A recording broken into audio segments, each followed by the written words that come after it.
RB655 is designed for tying rebars. Just setting the tie wire and pulling the trigger, anybody can tie rebars with ease. The range of tying rebar size is any combination of two number 3s up to 9 by 8 or 10 by 10 mm to 29 by 25 mm. This is the main switch. For your safety, always keep the main switch turned off when the tool is not in use. This is the trigger. By pulling the trigger, the tool starts the actual tying action.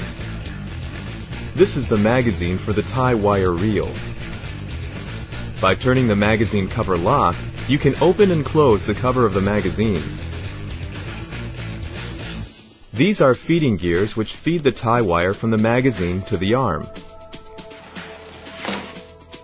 This part is the arm. The tie wire feeds out from the tip of this arm.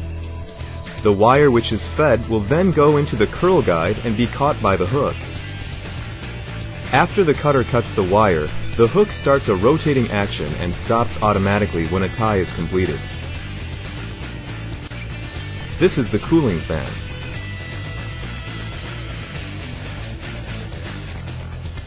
This is the trigger lock. While setting the trigger lock downward in this manner, the trigger is locked and operation of the tool is prevented.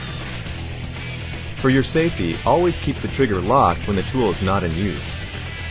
Push the trigger lock slightly to the left and then push upward to unlock the trigger. This is the twist guide cover. If the twist guide cover is open when the trigger is pulled, the tool emits this beeping sound and prevents any start of tying action.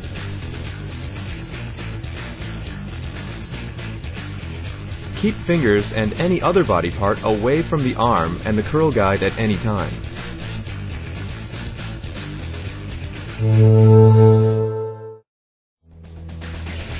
Confirm that the main switch is turned off, trigger is locked, and battery is taken out. Turn the magazine cover lock and open the magazine cover.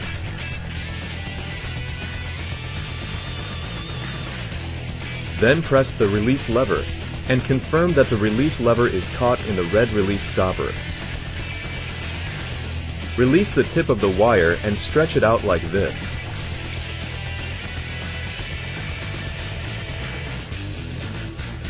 Set the tie wire in the wire spool magazine as the larger flange of the spool facing upwards and insert the wire into the wire guide.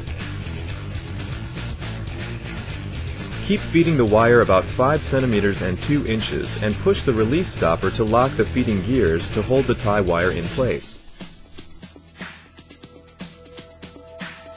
Turn the wire spool to remove slack in order to keep the wire tension high enough. Close the magazine cover and turn the magazine cover lock. Insert the battery to the tool. Turn the main switch on. The tool will then feed and cut the wire automatically. The action is called the initializing action. Be sure to remove the cut end of the wire with pliers. Press the trigger lock to the left slightly and push upwards to unlock the trigger. Now the tool is ready for tying.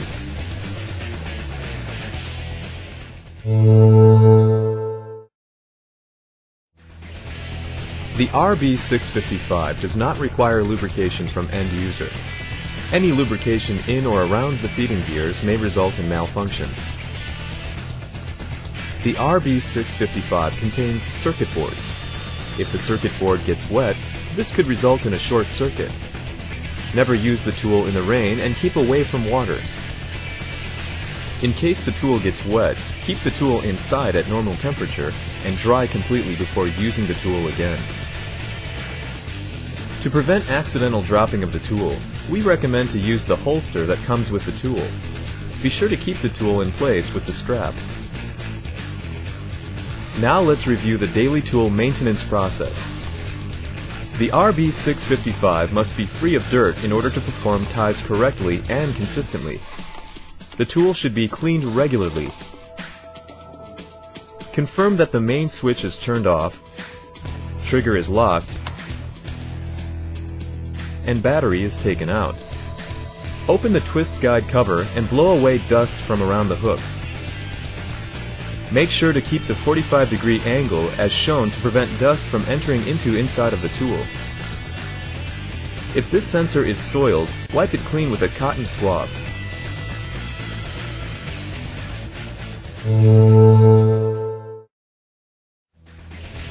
Approximately 600 ties can be made with a new fully charged battery. This is about 3 coils of wire usage. The numbers of ties per charge will be decreased gradually by repeating recharging until the battery becomes unusable. The number of ties per charge depend on the condition. The RB655 is equipped with nickel metal hydride batteries. Repeatedly charging the battery before it is depleted will cause it to memorize new charging capacity as its maximum charge. This phenomenon is called memory effect. If this happens, the battery's capacity will be decreased, even if it is fully charged. In order to prevent the memory effect, charge the battery only after tying speed slows down considerably. Excessive heat will shorten battery life. Do not leave the batteries in hot places for a long time. Charge and store the batteries in a cool place. When you plug in the charger, the lamp blinks at intervals of 1 second. Then, when the battery is inserted into the charger, the lamp stays illuminated. In this status, the battery is charging in a rapid mode. When the lamp starts blinking rapidly like this, it indicates the charging is completed. The total charging time is approximately 30 minutes. If the temperature of the battery is too hot, this standby lamp comes on. When the temperature of the battery becomes cool enough to be charged, the charger starts charging automatically. If this standby lamp blinks, it shows the battery cannot be charged for some reason. Wipe the electrode plates on the battery and the battery charger with dry cloth and try charging again.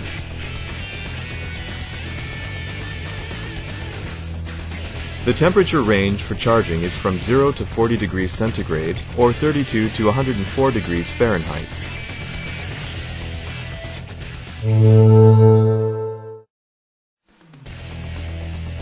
There is a line on the center of the twist guide cover. To obtain proper tightness, it is ideal that the center line touches the center of the crossed rebars. Hold the tool at a 45-degree angle with respect to the rebar cross. Apply the tool perpendicular to the surface of the crossed rebars. In order to cross tie, bend the tail of the first tie before making the second tie.